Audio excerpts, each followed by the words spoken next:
I was still typing the last line of the wire transfer when Bastian Moretti turned the lock on his office door. The sound was soft. A single, deliberate click. And the only thing louder than my heartbeat was the echo of my own voice from 3 years ago whispering, "You will feel nothing.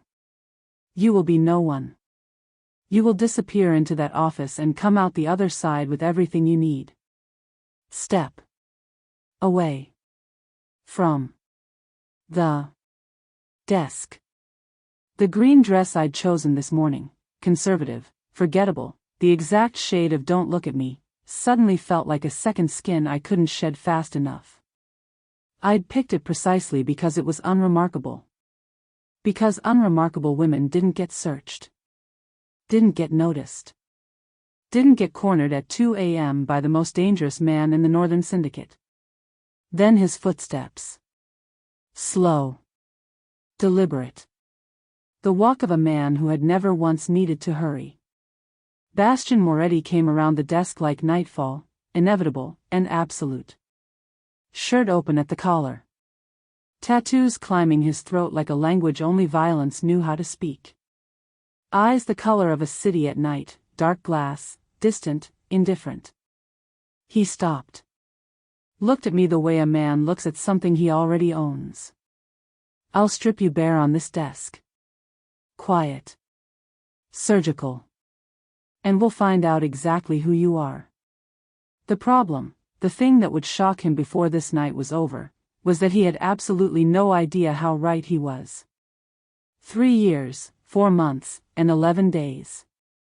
That was how long I had been invisible. I knew the exact count because I'd started the clock the morning I walked into Moretti Tower in a high-necked blouse and sensible heels, carrying a resume that was 60% fabricated and 100% flawless. I knew it because every single one of those days had been a performance. The lowered gaze, the quiet, "Yes, Mr. Moretti," the way I'd trained myself to move through his world like a draft of air. Present. Unnoticed. Harmless. Tonight, the performance was over. He hadn't moved from his side of the desk. He didn't need to. Bastian Moretti had a particular gift for making a room feel smaller simply by existing in it, by the slow, considered weight of his attention, the way silence became a weapon in his hands. Most men in his position led with noise. Raised voices. Broken furniture. Bastian led with stillness, and somehow that was so much worse. The city sprawled behind him through the floor-to-ceiling glass, a glittering, indifferent expanse of light and distance, and he stood against it like something carved from it. Dark trousers. White shirt, open 3 buttons, the ink on his chest and throat visible in the low lamplight. The glass of whiskey on the desk, untouched. Everything about him said he had already decided how this ended. I had not yet decided if he was right. "The ghost account," he said. Still that same quiet register. The kind of voice that never needed to climb because the room always went silent to meet it. 43 transactions over 19 months. Amount small enough to miss individually. Cumulative total, he paused, tilting his head a fraction, significant enough to constitute a declaration of war. I said nothing. "The trace led to your workstation, Ria." My name in his mouth. That was new. In 3 years he had called me Miss Belen with the same clipped professionalism he applied to everything. Contracts, executions, quarterly projections. Hearing my first name now felt like fingers around my throat. "I'm aware," I said. Something shifted in his expression. Barely. A slight narrowing of those night-dark eyes. He hadn't expected that. Most people, when Bastian Moretti presented evidence of their betrayal, either collapsed or ran. I had done neither. I had simply looked at him. "You're aware," he repeated. "I'm aware the trace led to my workstation. I'm also aware that you've been running your secondary communications through a server with a 17-month-old security certificate, that your Eastern accounts have a tunneling vulnerability your IT team flagged twice and you overrode both times, and that the panic button under this desk." I let my gaze drop precisely to the spot beneath the mahogany, then back up, has been disconnected since the renovation in March. So if you're waiting for me to be frightened, Mr. Moretti, I'd like to point out that I've had access to considerably more alarming information than this for considerably longer. The silence that followed was a different kind than before. Before, his silence had been a blade, cold, directed, certain of its target. Now it was something he was holding very carefully, reassessing the weight of. He didn't speak for a long moment. He picked up the whiskey glass, considered it, set it back down without drinking. A tell. The first one I'd ever seen from him in 3 years, 4 months, and 11 days. You've been inside my security architecture. Not a question. I've been inside everything, Mr. Moretti. That was rather the point. The point, he said slowly, of being my secretary. The point, I corrected, keeping my voice even, of surviving long enough to matter. He moved then. Not toward me, not yet, but around the far edge of the desk, a slow, deliberate repositioning that cut off the angle to the door. I tracked it without moving my eyes. I had already noted the secondary exit through his private corridor, accessible if I could get him to step left within the next 30 seconds. I had already calculated the 11th floor drop to the parking structure versus the 14-second elevator response time at this hour. I had already done what I always did, mapped every room like a battlefield before a single shot was fired. Old habit. The kind that keeps you breathing. The missing shipment, he said. The 43 transactions. Walk me through it. The shipment was never missing. It was moved, deliberately, by someone inside your second tier who needed a cover story for rerouting the arms manifest. The ghost account wasn't stealing from you. I held his gaze. It was building a paper trail that made the internal theft look like it came from outside. From me, specifically. I was already positioned as the most plausible suspect, low profile, no obvious loyalty network, access to the financial infrastructure. Whoever set this up knew your protocols well enough to know you'd start here. With me. At this desk. He was very still now. You're telling me you were framed. I'm telling you I was chosen. There's a difference. A frame implies someone random.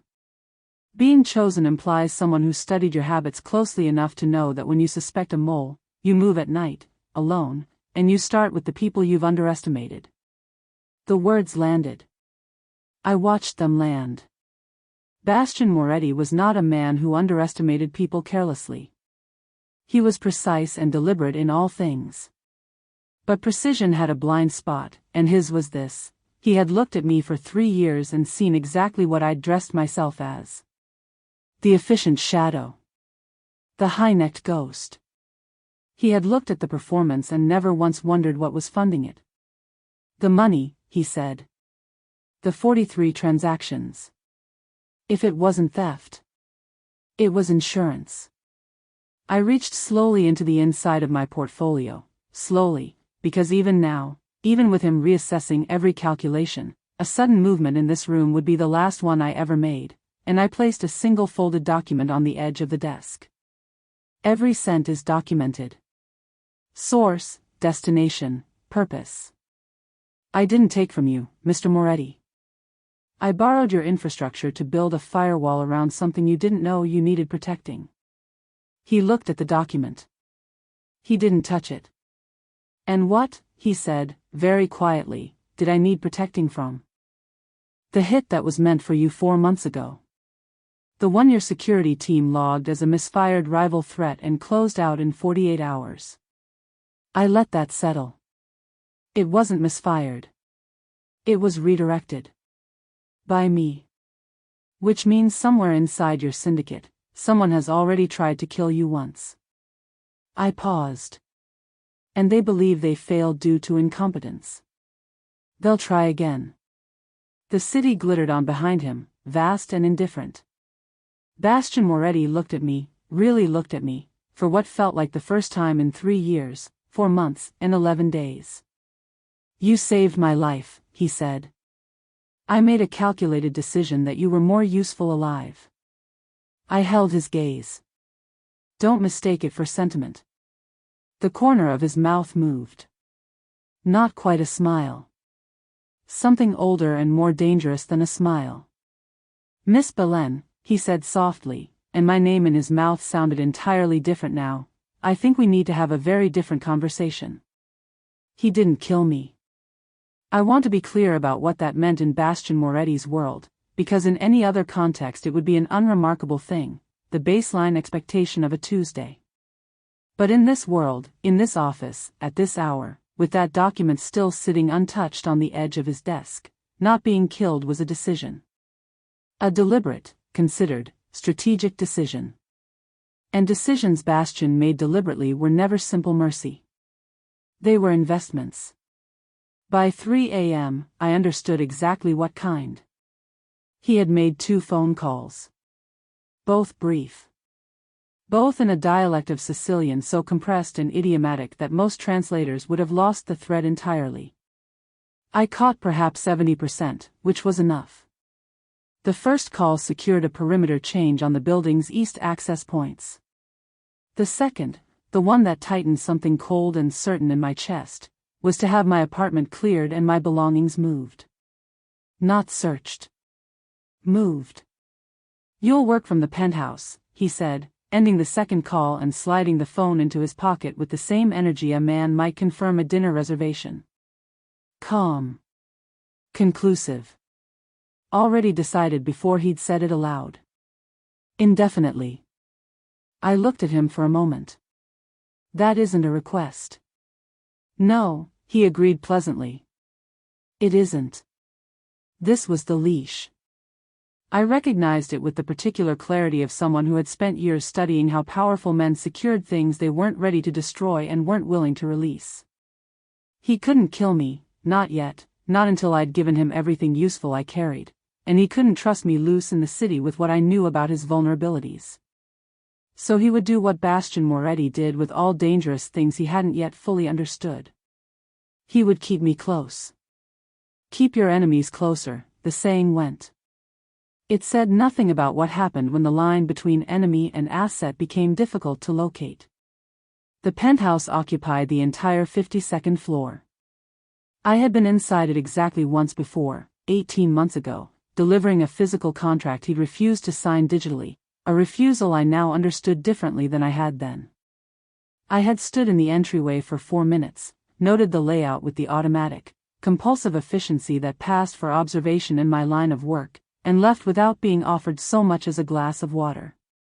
This time, a key card was pressed into my hand by a man named Pharaoh, broad, quiet, with the kind of face that had stopped being readable sometime in his mid-20s and never started again, and I was shown to a guest suite that was larger than my entire apartment and decorated with the spare, expensive restraint of someone who had never needed to prove anything to a room.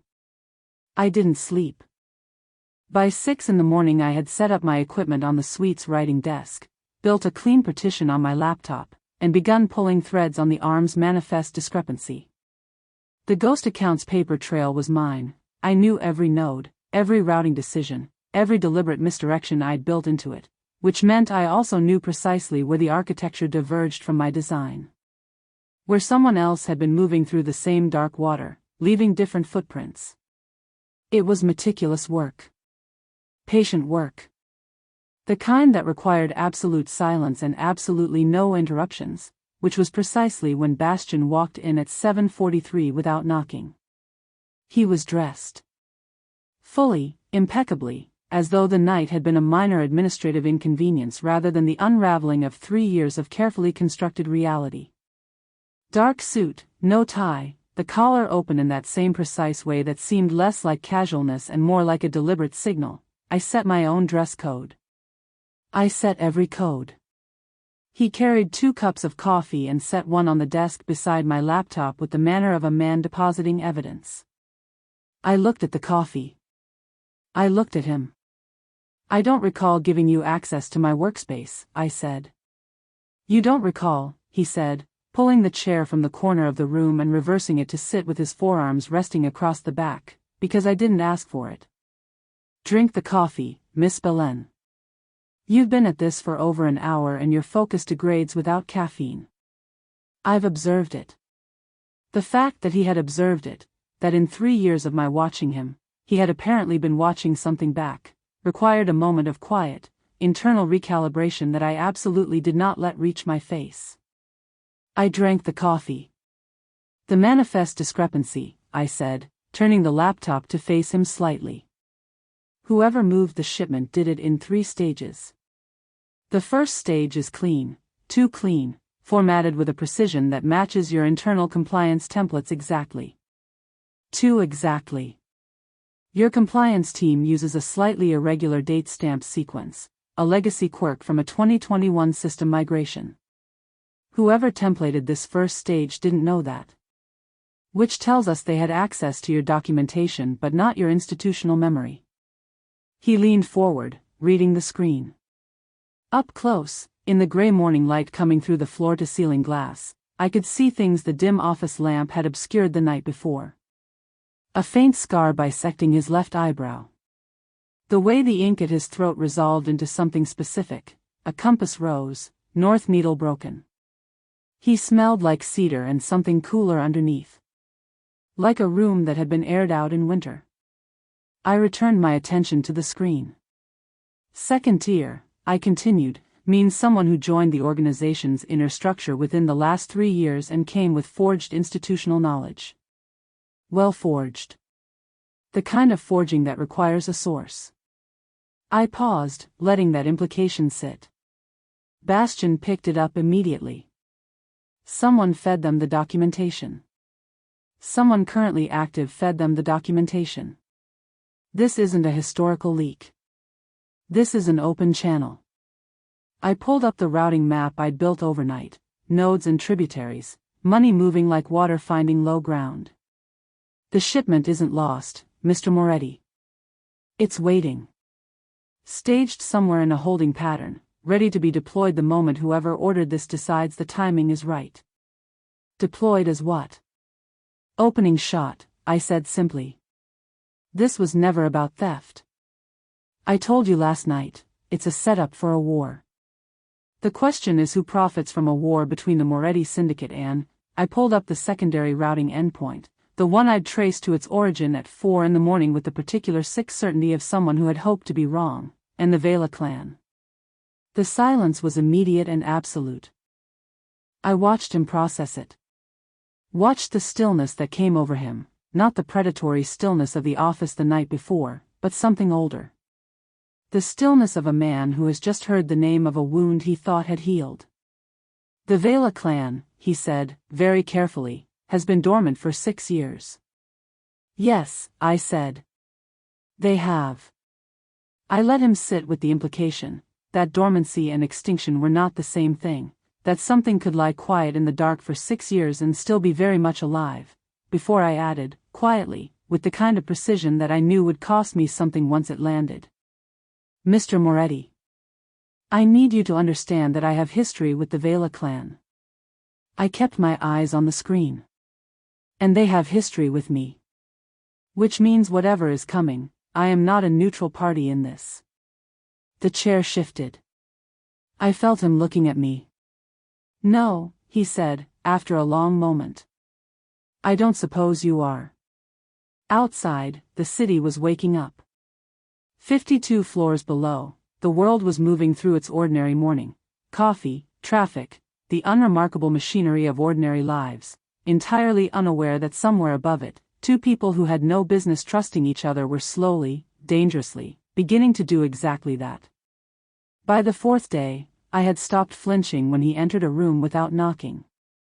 I want to be precise about what that meant, because the absence of flinching was not the same as comfort. It was adaptation, the same recalibration a body makes to any persistent environmental condition. You stop noticing the hum of a generator. You stop tasting the particular quality of recycled air. You stop flinching when Bastian Moretti materializes in a doorway at odd hours of the night, carrying coffee or documents or simply his own particular gravity, as though the penthouse had always been a shared space and the concept of announcing oneself was a courtesy invented for lesser men. What I had not stopped noticing was everything else. The way he read, physical, present, leaning over documents with the focused intensity of someone who had never learned to skim because skimming felt like conceding something. The way he thought out loud in the evenings, not to me exactly, but near me, testing logic against the air and waiting to see if the air pushed back. The compass rose at his throat, north needle broken, which I had looked up on the third night and found no record of in any of his known histories. The private things a person accumulates when they believe no one is taking inventory. I was always taking inventory. That was the problem. It was the sixth night when the veneer cracked. Not his. Mine. I had been running a deep trace on the Vela clan's financial resurrection for 11 hours, cross-referencing dormant shell companies against active port manifests, and I had found something, a thread so clean and so deliberate in its concealment that the finding of it felt almost like a trap. I sat with it for 20 minutes, turning it over, checking my own methodology for the kind of confirmation bias that makes you see patterns because you need them to exist. Then I checked it again. Then I set down my coffee cup very carefully on the desk, pressed both hands flat against the surface, and allowed myself, in the privacy of what I believed was an empty room, exactly 4 seconds of something that was not composure. My eyes closed. My shoulders dropped. 3 years, 4 months, and 17 days of held breath moved through me all at once. Rhea. I was upright in an instant. Composed, contained, the mask back in place with the practiced speed of someone who had been snapping it on since childhood, but not fast enough. Not even close to fast enough. Bastian was in the doorway to the adjoining study. He had been there long enough. I could see it in the quality of his stillness, not the assessing stillness of the office, not the strategic stillness of a man repositioning, but something quieter and more careful. The stillness of a person who has witnessed something they understand to be private and are deciding, in real time, what to do with that. I'm fine, I said. I know, he said, which was an unusual response, and he didn't move from the doorway. I turned back to the screen. My hands were steady, they were always steady, I had trained them to steadiness the way other people train for marathons, but the room felt different now. The specific quality of being seen in a moment I had not curated, had not dressed and lit and positioned for effect, sat against my skin like something I didn't have a protocol for. The Vela resurrection financing, I said, because work was always the surest ground beneath my feet. It's not coming from outside.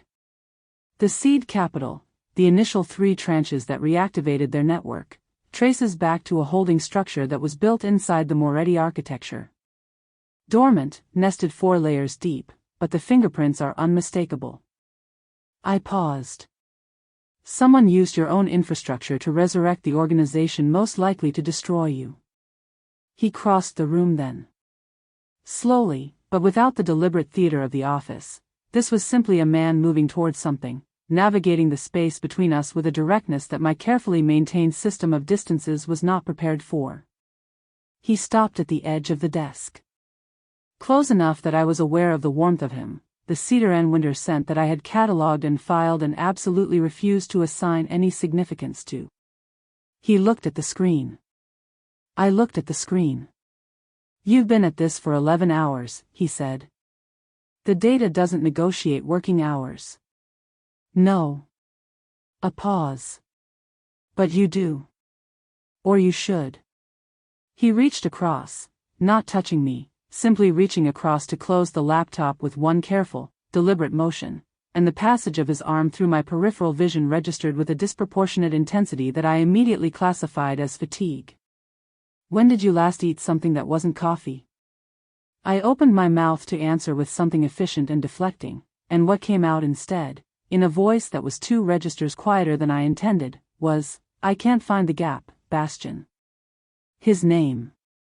Undecorated, unqualified. I had not used it before. Not once in 3 years, 4 months, 17 days and 6 additional nights. The sound of it in my own mouth was strange, too familiar, too direct, a door opened by accident that now stood wide in the wall between us. He didn't move. Neither did I. The gap, he said, carefully. between the person who built this structure and the person who is using it. I can see the architecture. I can see the execution. But the motive doesn't align. The construction of this required years of patience, years of access, and an intimate knowledge of your vulnerabilities. My voice stayed level, but the words were coming from somewhere less managed than usual, somewhere the 11-hour trace and the 4 seconds of dropped composure had left unguarded. That kind of knowledge isn't bought. It's earned. It means someone who was trusted. Someone in the room. I looked up from the closed laptop and found him already looking at me. Someone who cared enough to study you.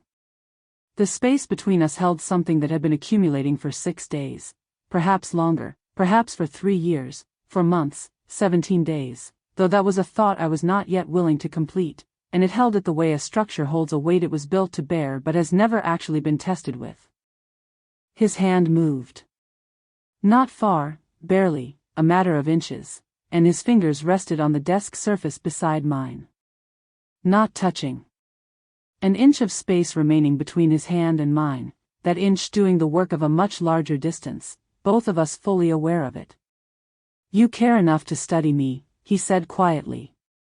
Not an accusation. Barely even an observation. Something in between, something that required an answer I didn't have a prepared version of. I care enough to keep you alive, I said. I told you. Don't mistake it for sentiment. The corner of his mouth. That same movement from the first night, older and more dangerous than a smile. Yes. You mentioned. He didn't move his hand. I didn't move mine. The city burned on below us, 52 floors of indifferent distance, and the inch between our hands was the most precisely measured space I had ever failed to calculate my way out of. The name came to me at 4 a.m. on the 8th day. Not a full name, not yet, but a shape. A silhouette of someone moving through Bastion's architecture with the particular confidence of a person who knew exactly where the cameras weren't. I had been building the profile for 72 hours, layer by layer, the way you reconstruct a face from bone structure alone, starting with what was absent, working toward what was present, letting the negative space tell you what the positive space was hiding. What the negative space told me was this: our traitor was not improvising. They had been positioned. Deliberately, patiently, the way you position a piece on a board 3 moves before the move that matters. The dormant holding structure, the forged compliance templates, the ghost account designed to point at me, none of it was reactive.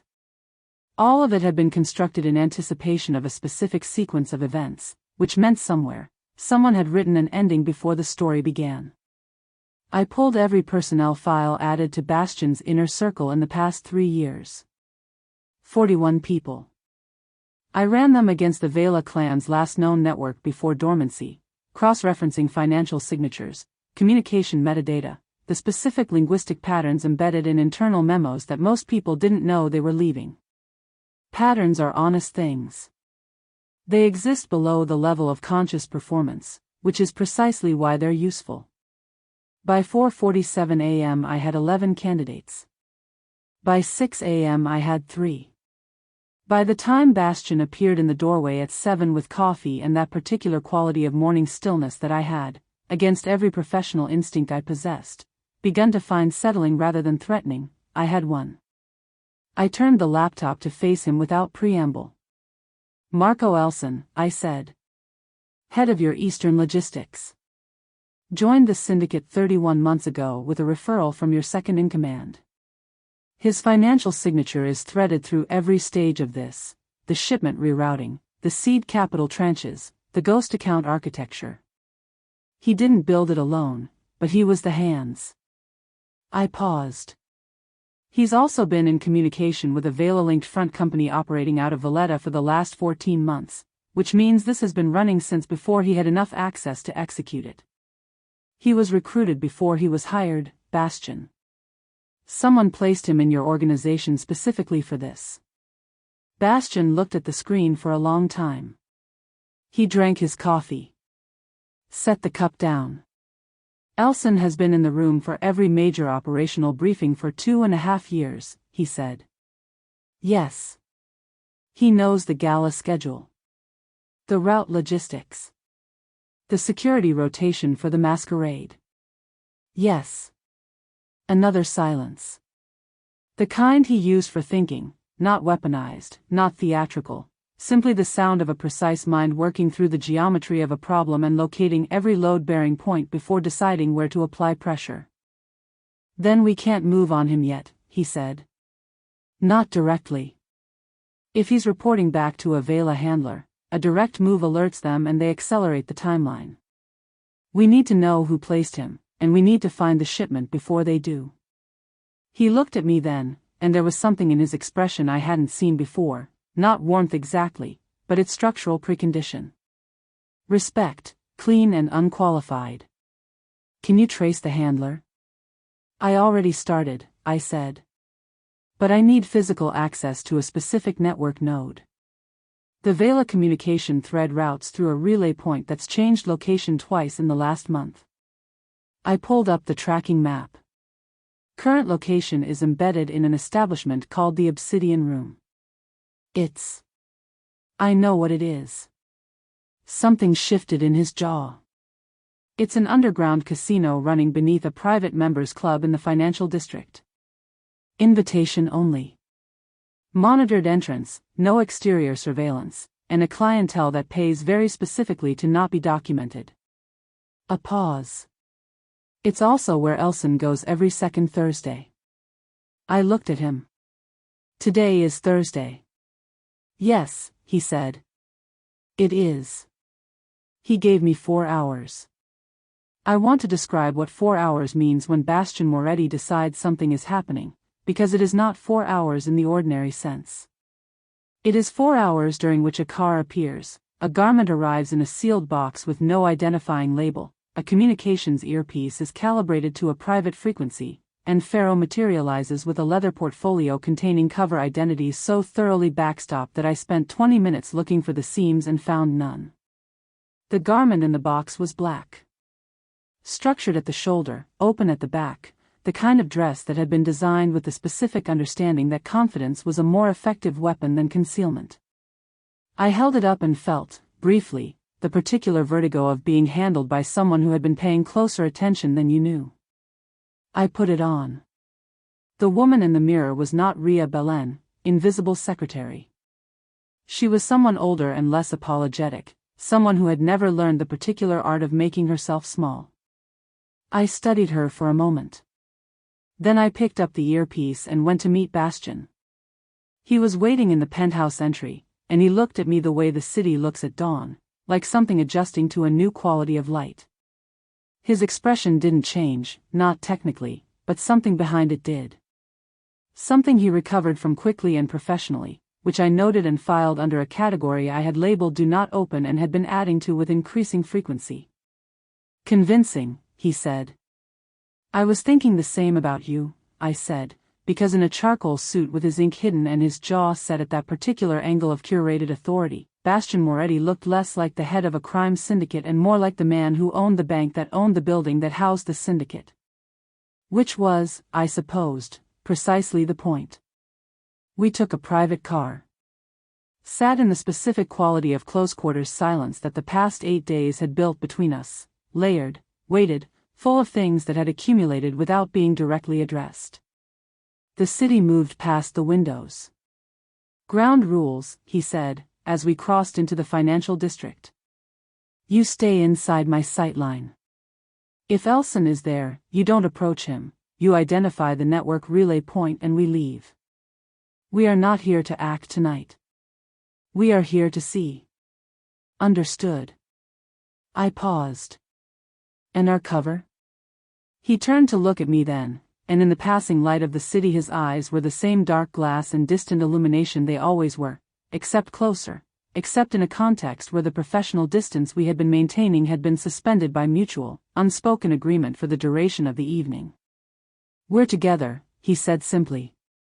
It's the most credible option and the least complicated to maintain. A beat. Try to look like you find me tolerable. I'll do my best, I said. The corner of his mouth moved. I looked away before it could become anything I'd have to file under Do Not Open. The car stopped. The door opened. Bastian stepped out first, then turned and extended his hand, and I looked at it for precisely 1 second. 1 second of inventory, of catalog, of the measured assessment of a woman who had trained herself to evaluate everything, before I took it. His fingers closed around mine with the calm certainty of someone who had already decided this was fine. The terrible thing was that standing beside him in the cold city air, walking toward the unmarked door of the obsidian room with his hand holding mine like it had always belonged there, I was beginning to think he might be right. The obsidian room was exactly what its name promised. Black walls, low light, the kind of deliberate darkness that wasn't about atmosphere so much as architecture, a space designed to make faces harder to read and transactions easier to forget. The clientele moved through it with the particular ease of people who had long ago made peace with the things they were willing to do in rooms that didn't officially exist. Gambling was the surface of it. Beneath that surface, if you knew how to look, was the real commerce, information changing hands across felt tables, allegiances being quietly repriced, the invisible machinery of the city's underworld running its second shift. I knew how to look. I had my hand through Bastian's arm and my eyes on everything else. We had been inside 11 minutes when I found the relay point, a discreet server terminal embedded behind the bar's back panel, disguised as a ventilation housing, accessible from a maintenance corridor that ran parallel to the main floor.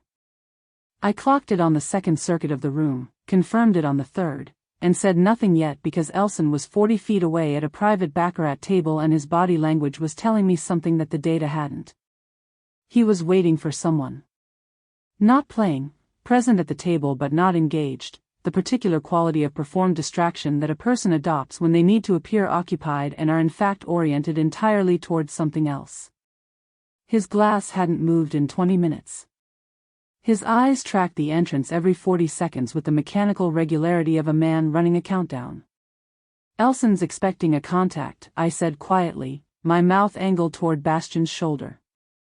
His hand, resting at the small of my back, cover, professional, entirely necessary for the credibility of the tableau we were maintaining, pressed slightly. Acknowledgement. Timeline, he murmured. Soon. He's too still. Bastian steered us toward the bar with the unhurried ease of a man whose only concern was refreshing his drink, and I let myself be steered, cataloging the room in segments, running exit routes, noting the 2 men near the east corridor who had the specific build and the specific quality of watchful stillness that didn't belong to gamblers. They weren't Bastian's. I registered that fact with the cold, clarifying certainty of a system alert, clean, immediate, requiring action, and I was still processing the implications when I saw the third man. He was at the far end of the bar. Unremarkable in every visible particular, average height, dark jacket, the face of someone specifically trained to have an unmemorable face. He was holding a phone. The phone was angled toward Bastian. Not photographing. Confirming. The call lasted 4 seconds. He pocketed the phone. His right hand moved to the inside of his jacket with the practiced economy of someone who had rehearsed the motion until it cost nothing. I had approximately 3 seconds. Drink, I said, and took Bastian's glass from his hand. Then I turned into him, fully, completely, both hands against his chest, the momentum of my body redirecting his weight sideways and backward in the same movement, so that what registered to the room was simply a woman pressing close to her companion at the bar while the sound that followed, sharp, suppressed, the distinctive report of a silenced weapon, buried itself in the mahogany panel where Bastian's head had been. Chaos has a specific texture. The Obsidian Room's version of it was low and fast, no screaming, because the clientele of places like this had learned long ago that screaming was a form of documentation. Chairs scraped. Bodies moved away from the sound without looking at it directly, the choreography of people who understood that acknowledgement was a liability. Bastian's hand was at my waist. His mouth was at my ear. How many? 3 positioned, 1 shooter. The shooter is moving. I had my eyes over his shoulder. East corridor, 30 seconds, they'll try to cut the exit. The maintenance corridor. Yes. He pulled back just enough to look at me, 1 second, a look that contained several things I didn't have time to process. Then his hand slid to mine and we moved. The safe house was 40 minutes outside the city. I didn't know it existed. That, in itself, was information. Bastian had infrastructure I hadn't mapped, contingencies he hadn't disclosed, which meant either his trust had limits or his caution was comprehensive. Given what I knew of him, I was willing to accept both simultaneously. Pharaoh drove. I sat in the back beside Bastian and watched the city dissolve into motorway darkness and catalogued the last 40 minutes with the systematic detachment that I deployed whenever something had happened that I wasn't ready to process in real time. The shooter was not Vela. I had seen his face in the maintenance corridor, briefly, badly lit, but enough. He was syndicate adjacent. Which meant this wasn't an external strike. This was internal. Accelerated. Someone knew we'd been getting closer. You're doing it again, Bastian said. I looked at him. Doing what? The inventory. He was watching me with that quality of attention he'd been directing at me for days now, the kind that had stopped feeling like assessment and started feeling like something more deliberate. You catalog everything when you're processing something you're not ready to say aloud. The fact that he had identified that, specifically, accurately, from observation alone, required the same internal recalibration as hearing my name in his mouth for the first time. I filed it. The do not open folder was becoming unwieldy. The shooter wasn't Vela, I said instead. He was ours. Which means Elson's contact isn't just a handler, they've activated an internal cell.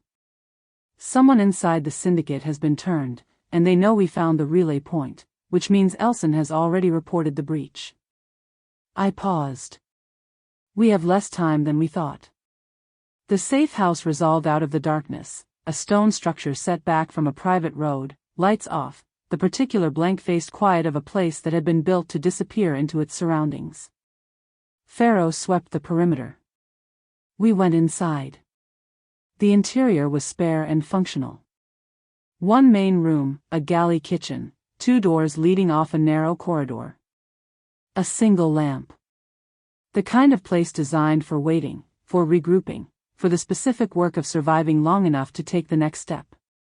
Bastian poured 2 glasses of something amber from an unmarked bottle and set one on the table in front of me.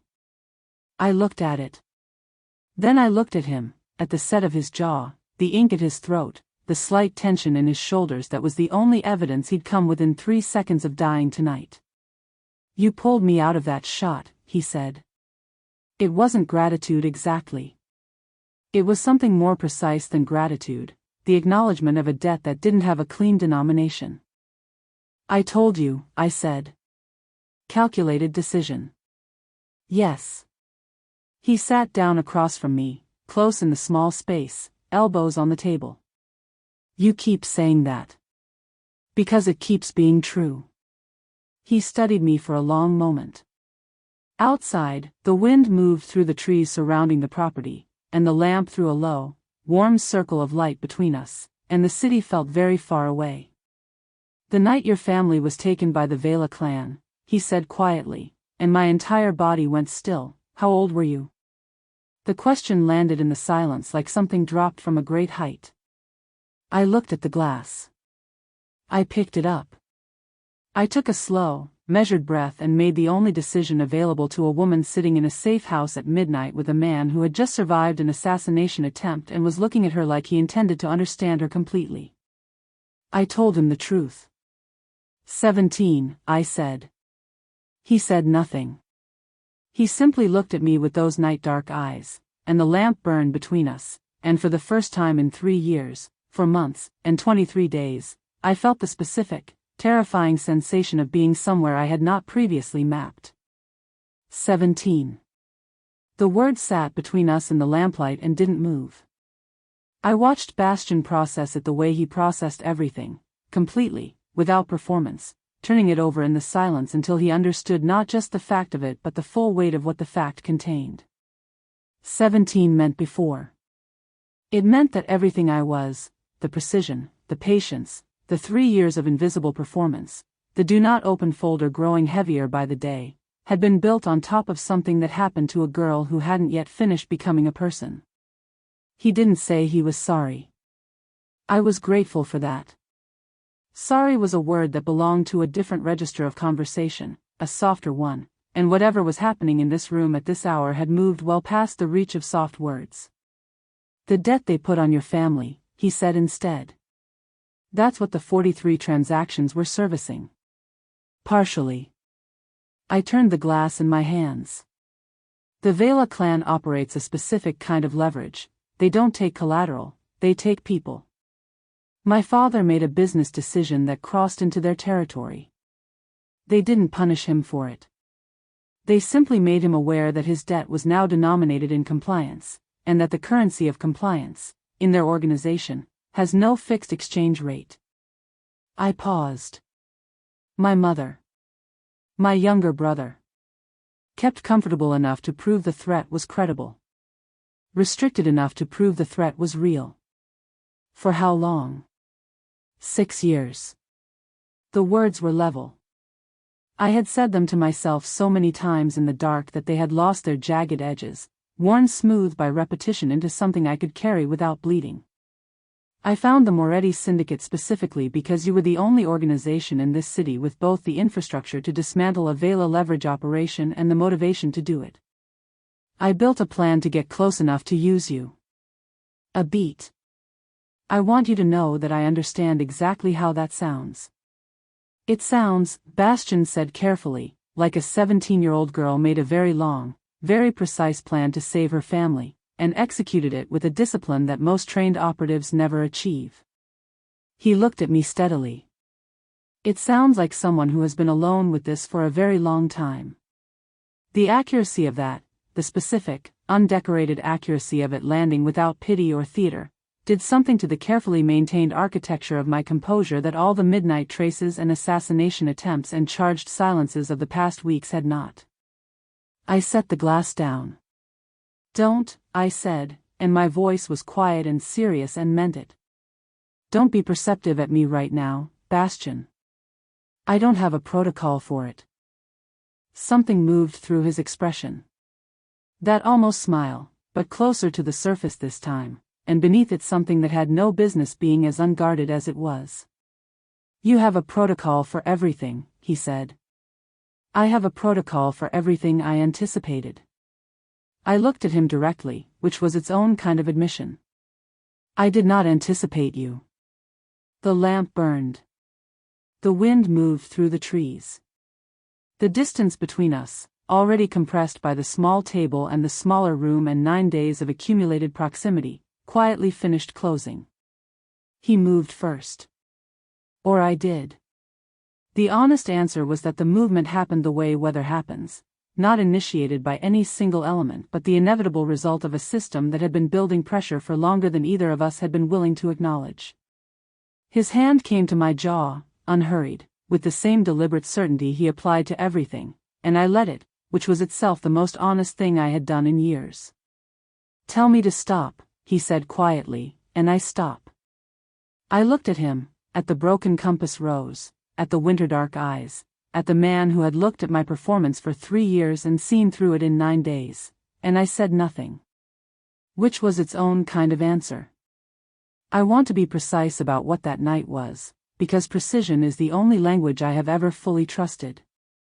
It was not soft. It was not the careful, negotiated tenderness of people who were uncertain of each other. It was the specific intensity of 2 people who had been reading each other at close range for 9 days and had accumulated a detailed and mutual understanding of exactly what they were doing.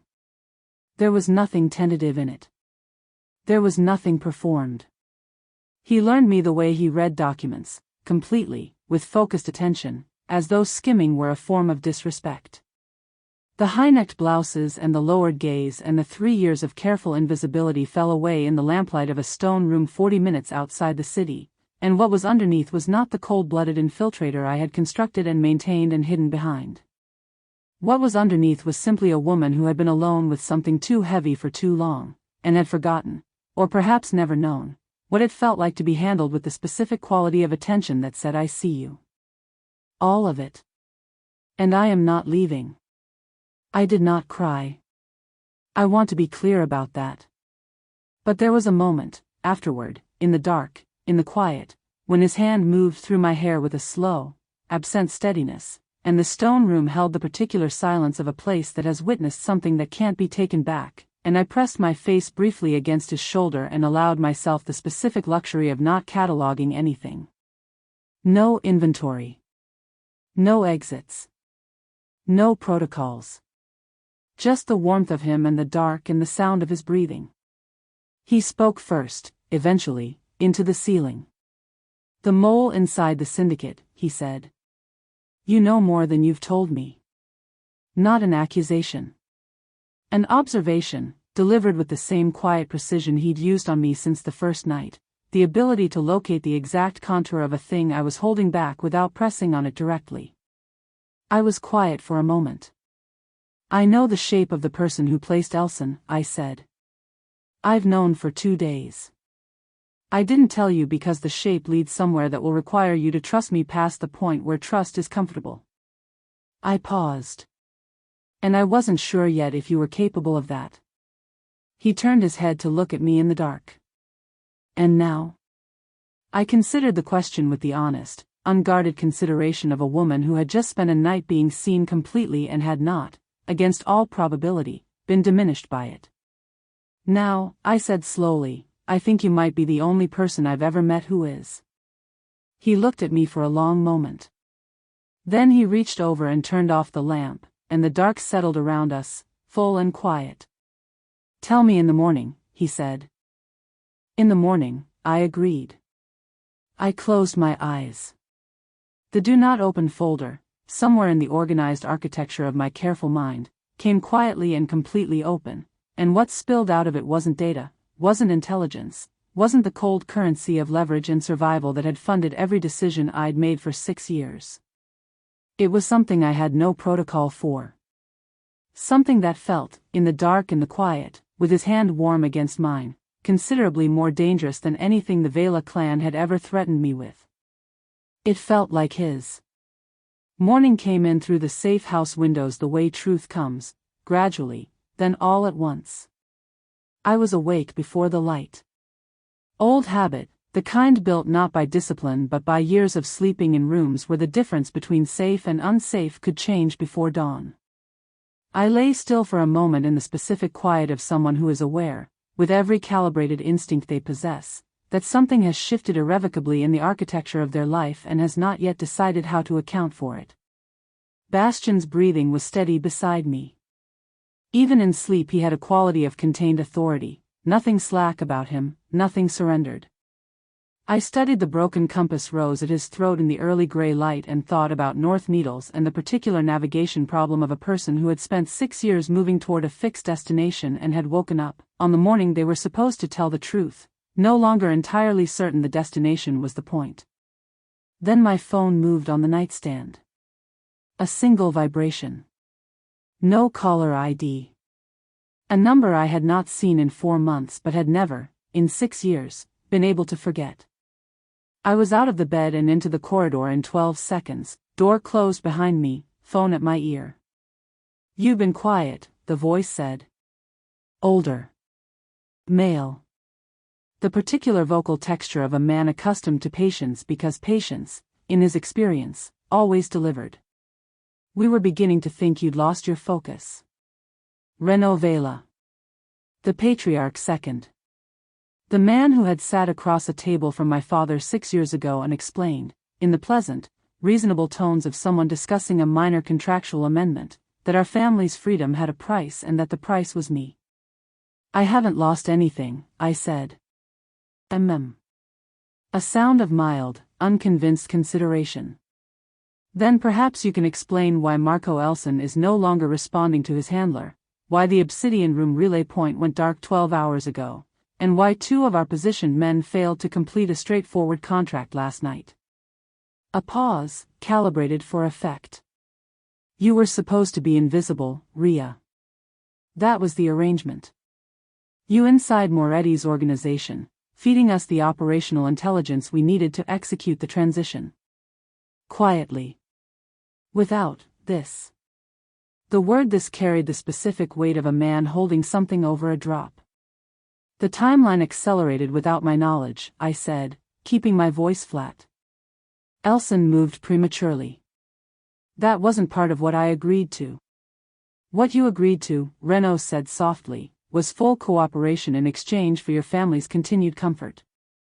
The specifics of our timeline were never your concern. Another pause.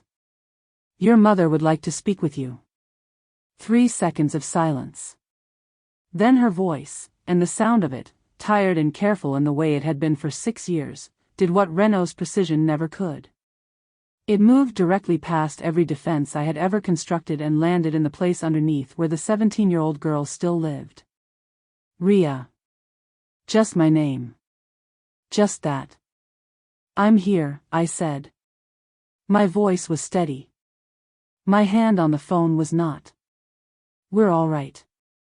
Her particular way of saying it, all right, not as reassurance but as instruction, the way she had always communicated the important things in the small words, the way mothers do when they have learned that elaborate speech attracts the wrong attention.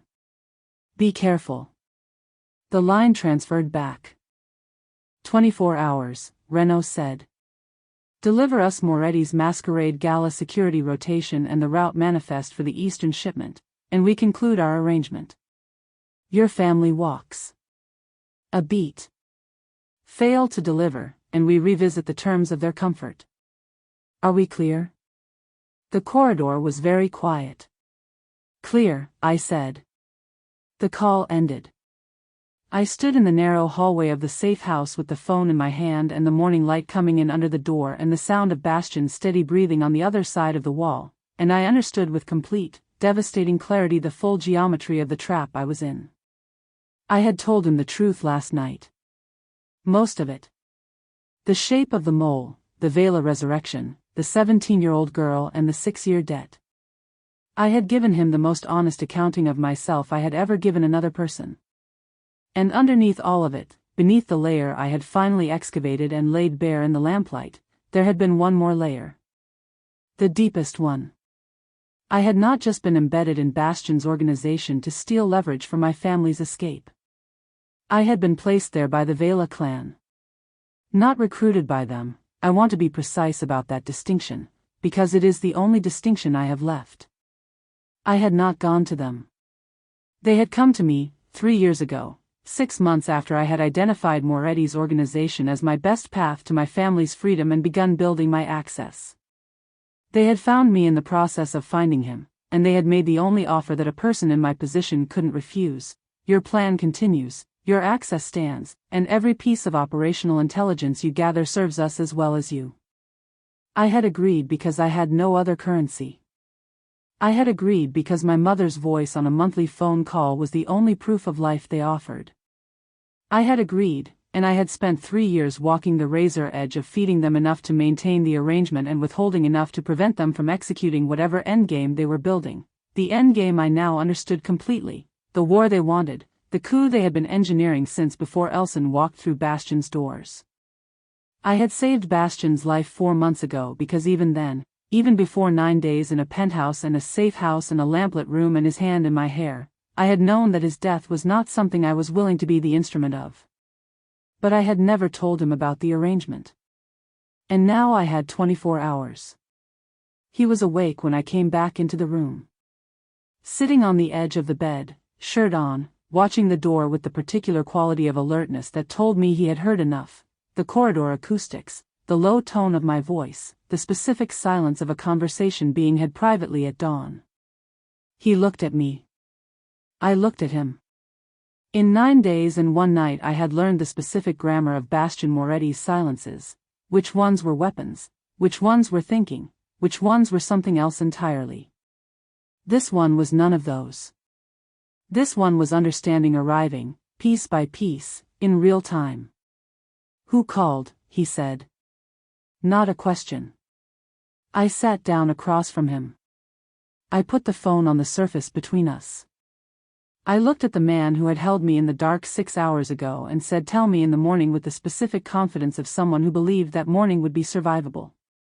"The Vela clan didn't just place Elson in your organization," I said. My voice was very steady. It had nowhere else to be. They placed me first. The silence that followed was the worst kind. Not the weapon. Not the thinking. The kind that comes when something that was whole becomes, in a single moment, something that must be completely reassessed. He stood up. Moved to the window.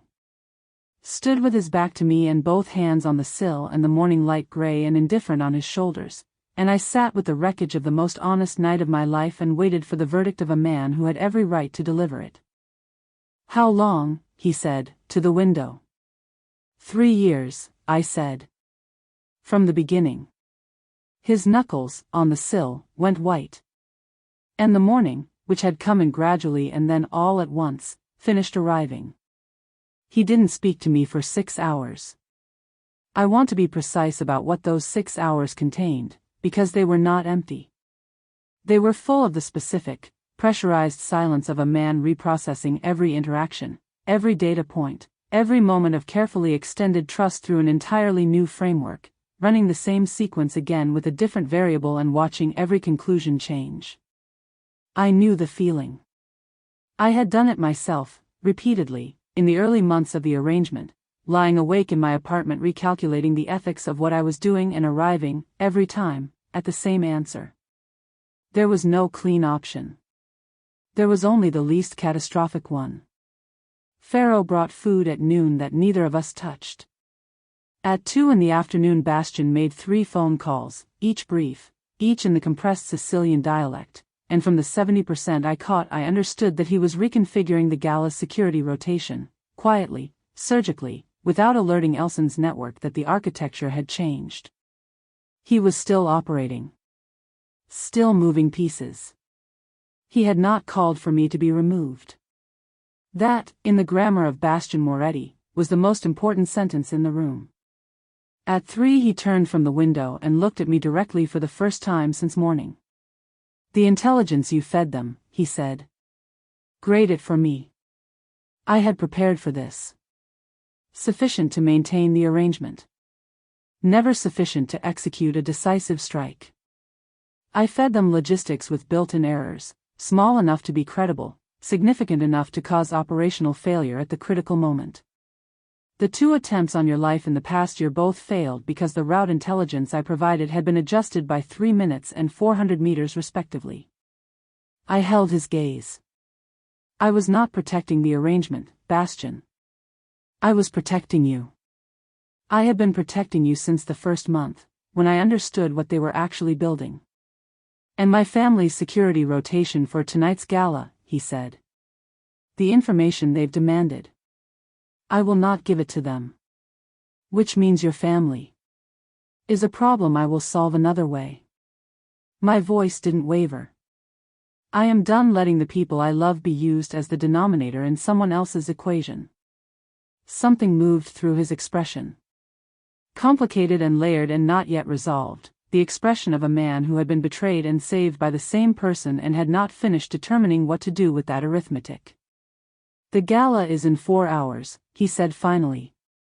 "Elson will move tonight. He has no choice. The timeline has been blown and his handlers will require him to act before we close the net entirely. There will be a secondary team, Vela-linked, positioned outside." He looked at me with those night-dark eyes, and what was in them now was not the cold assessment of the first night, nor the quiet attention of the safe house, but something forged from both, harder, clearer, tempered by everything that had happened between. "I need you in that room, Ria. Not as my secretary. Not as a Vela asset." A pause, deliberate and weighted. "As mine."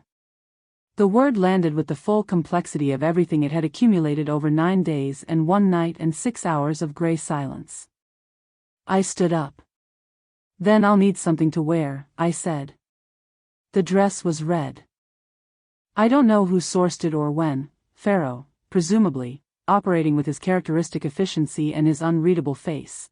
But it arrived at the safe house at 4 o'clock in a black garment bag, and when I put it on in the spare room with the cracked mirror, the woman looking back at me was not the green dress secretary, not the black dress operative from the obsidian room, not any of the performances I had assembled and worn and discarded over 3 years, 4 months, and 26 days. She was someone who had stopped pretending. I did my own hair. Left it down.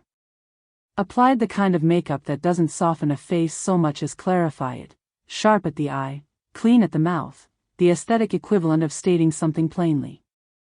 I clipped a secondary earpiece to my right ear, slid a data drive into a location the dress's designer had not intended but which served the purpose elegantly, and walked out to meet Bastian. He looked at me the way he had in the penthouse entryway the night of the obsidian room, that adjustment to a new quality of light, except this time he didn't recover from it quickly. This time he let it show for a full, unguarded moment, and then he offered me his arm and said nothing, which was more than enough. The Moretti Masquerade occupied the top 3 floors of the Elysian, the syndicate's legitimate crown jewel, a hotel so impeccably maintained that its criminal adjacency existed purely as rumor, the kind of rumor that powerful people collected rather than investigated. 600 guests. Masks required by the invitation, observed by approximately half, ignored by the rest in the particular way that mandatory anonymity always collapses under the weight of egos that can't sustain not being recognized. We arrived at 9. I had the floor plan memorized, the catering staff rotation mapped, the 6 most probable strike positions identified and ranked by tactical viability. Bastian's adjusted security team, 4 people who knew the real rotation and 12 who knew the decoy, were distributed through the building with a precision that Elson's network would not identify until it was too late. Elson himself arrived at 9:20. He was masked, white, featureless, the choice of a man who understood the assignment, and he moved through the room with the careful ease of someone executing a plan they believed was still intact. I found his contact at 9:34. A woman. Late 40s, silver gown, mask of black lace that covered the upper half of a face I had seen in a single photograph buried in the Vela Network's pre-dormancy archive. Calla Vela. The patriarch's sister. The person who had rebuilt the organization from its dormant shell with 6 years of patience and a rage that, from everything I had traced, was entirely personal. She was looking at Bastian across the room. I touched my earpiece. Southeast corner. Silver gown. She's the principal, Elson is the instrument. The order comes from her. Bastian's voice, low and even. I see her. She'll have a secondary trigger. If Elson fails, she has a fallback positioned. I don't have eyes on it yet. I was already moving, angling through the crowd with the fluid purposefulness of a woman who knew exactly where she was going, which was the skill I had spent 3 years perfecting for entirely different reasons. Give me 4 minutes. Ria. 4 minutes, I said. Trust me. A pause. The length of a man making a decision he has already made. 4 minutes, he said. I found the fallback at minute 2. A secondary operative near the mezzanine bar, right hand resting with rehearsed casualness on the rail, angle of orientation fixed on the center of the ballroom where Bastian stood. I didn't approach directly. I took the long route, through the catering corridor, up the service stairs, emerging from the mezzanine's east access point at minute 3, and I sat down at the bar beside him with the specific tranquility of a woman who had absolutely nothing threatening about her intentions. The drive your handler sent you here to retrieve, I said quietly, reaching for the glass in front of me, isn't in Bastian Moretti's possession. It's in mine. I set the data drive on the bar between us, held 2 fingers on it, met his eyes with the complete, undramatic steadiness of someone who has moved past the point of being frightened. Which means you have a choice. You can complete your contract and leave without it, in which case Calla Vela will have some very specific questions about your competence. Or you can walk away, and this conversation didn't happen. He looked at the drive. He looked at me. He picked up his drink, set it down, and stood up. I watched him go. Then I touched my earpiece. Fallback is neutralized. Elson is your timing, when you're ready. Across the ballroom, through 600 masked strangers and the gilded indifferent architecture of the Elysian's grand floor, I found Bastian's eyes without difficulty. We had, it turned out, developed an efficient system for that. He held my gaze for one moment, dark glass and distant light, the city at night, the man who had looked at my performance and found the person underneath, and then he moved. And I stood on the mezzanine in a red dress with the data drive in my hand and watched the man I loved go to war. The word didn't frighten me the way it should have. It had been true for longer than I'd been willing to say it, filed under a folder I had finally, irrevocably, opened. I walked down to meet him. It was over by midnight. Not cleanly, nothing in Bastian Moretti's world ended cleanly, and I had stopped expecting clean endings sometime around the third year of a life that had taught me to value functional over elegant. But it was over. Elson was in syndicate custody before 10:30, escorted from the Elysian through the service exit with the quiet efficiency of men who had been waiting a long time for the order. Calavela made it as far as the hotel's private garage before Pharaoh's team closed the perimeter, and she went with the specific composure of a woman who had always understood that her particular game ended in one of two ways and had simply been waiting to find out which. She didn't look at me as they walked her out. I looked at her. I wanted to see what 6 years of patient, architectural revenge looked like from the outside when it finally collapsed. What I saw was a woman who had built something extraordinary and had let hatred be its load-bearing wall, which was always, eventually, the structural flaw that brought everything down. I filed that observation somewhere personal and did not examine it further. Not tonight. The Elysian's grand ballroom continued its masquerade for another 2 hours, 600 guests entirely unaware that the organization that owned the building had just completed a quiet, surgical purge in its lower floors. The orchestra played. The champagne circulated. The masks came off and went back on in the particular rhythm of a party that had peaked and was now gracefully declining toward its end. I sat in a chair in Bastian's private suite on the 48th floor and waited. He came in at 12:17. Jacket gone. Sleeves rolled. The mask, he had worn one, briefly, a dark one that had suited him in the way that things suited Bastian when they acknowledged rather than concealed what he was, discarded somewhere between the ballroom and here. He looked like a man who had finished something large and was taking the first breath on the other side of it. He looked at me sitting in the chair and said nothing for a moment. Then he crossed to the bar, poured 2 glasses of the same amber liquid from the safe house, and brought them both to the sitting area. He sat across from me. He set 1 glass in front of me. He drank from his own and let the silence breathe. "Your family," he said finally. "The Vela debt. Is it done?" The Vela clan's leverage infrastructure was part of the asset freeze Pharaoh's team executed at 11:15. Every outstanding debt instrument they held, every piece of paper with a human being attached to it, has been voided. He held my gaze steadily. "Your parents were contacted 40 minutes ago. Your brother as well. They're being moved to a clean location tonight. By morning they'll have documentation, resources, and a security detail until we're certain the remaining Vela network has no residual operational capacity." I looked at him. 6 years. 6 years of monthly phone calls and carefully calibrated intelligence and the specific weight of a debt that had no clean denomination, gone in a single night, executed with the same quiet precision Bastian applied to everything, without being asked, without being used as leverage, simply done. I picked up the glass. I took a slow breath. I set it back down without drinking because my hands, for the first time in recent memory, were not entirely steady. "You didn't have to do that," I said. "No," he agreed. I didn't. The suite was quiet around us. Outside the floor-to-ceiling glass, the city burned on in its vast, indifferent way, a glittering expanse of light and distance that had witnessed everything and remembered nothing. I had looked at this city from the 52nd floor for 10 days and it had looked different every time. Tonight it looked like something that could, under specific and unlikely circumstances, be survived. "There's something I need to ask you," Bastian said. I looked at him. He reached into his jacket, the one that had been draped over the chair beside him, and set an envelope on the table between us. Cream-colored, unsealed, my name written on the front in his handwriting, which was precise and slightly architectural, which surprised no one. I looked at the envelope. I did not reach for it.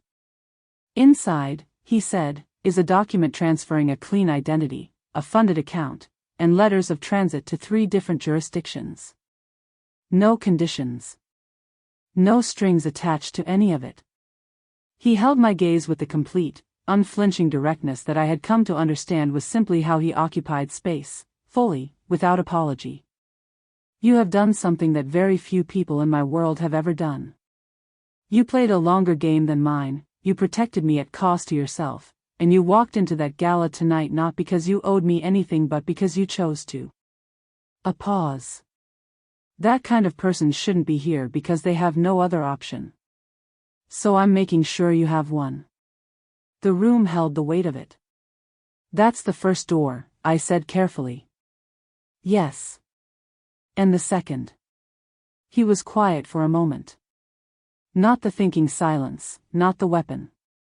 The other kind, the one I had first identified in the safe house kitchen at dawn, the one that lived closest to the surface of whatever Bastian Moretti actually was underneath the cold glass authority and the broken compass rose and the 3 years of looking at my performance without ever quite looking away.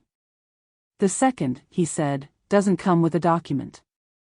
It comes with full knowledge of what this world is, what it requires, and what it costs. No performance. No arranged invisibility. No leash." He held my gaze. "A seat at every table where decisions are made. Full partnership in everything we build from here. A beat, measured and precise. Beside me. As an equal. Because you are the only person I have encountered in 15 years in this organization who has outmaneuvered me completely, and I have no interest in spending the rest of my life across from anyone less formidable."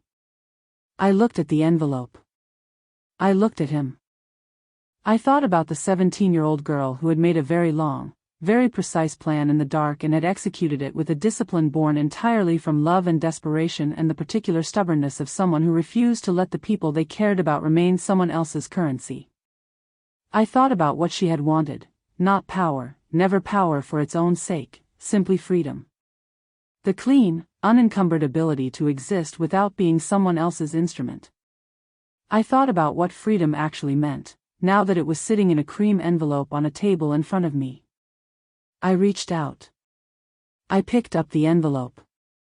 I held it for a moment, the clean weight of it, the funded accounts and the letters of transit and the 3 jurisdictions and the life I had been building toward for 6 years, 3 months, and 26 days. Then I set it back down. Pushed it, slowly and deliberately, back across the table toward him. "I want it on record," I said, "that I am not staying because I have no other option." "Noted," he said, and his voice was very quiet. "And I want it on record that if you ever again lock a door and deliver an ultimatum without first establishing whether I have access to the override code, I will empty a secondary account into a ghost structure so elegant you'll spend a month finding it." The corner of his mouth. Not the almost smile. The real one, rare and unguarded, the version I had first seen in the safe house and had been filing, incorrectly, under Do Not Open ever since. "Noted," he said again. I stood up. Crossed the small distance between us. Stood in front of him while the city burned 48 floors below and the masquerade ended in the ballroom beneath our feet and the Moretti Syndicate, stripped of its traitors, recalibrated itself around a new center of gravity. He looked up at me from the chair with those night-dark eyes, all dark glass and distant light, and for once, for the first time, what I saw in them wasn't distance at all. I took his face in my hands. "I stripped you bare first," I said quietly. "Just so we're clear." He reached up and covered my hands with his. "Yes," Bastian Moretti said. You did. And the city glittered on below us, vast and indifferent and entirely unaware that somewhere above it, the most dangerous secretary in the Northern Syndicate had just accepted a throne she had never planned to want, and had never, if she was being precise about it, been more certain of anything in her life.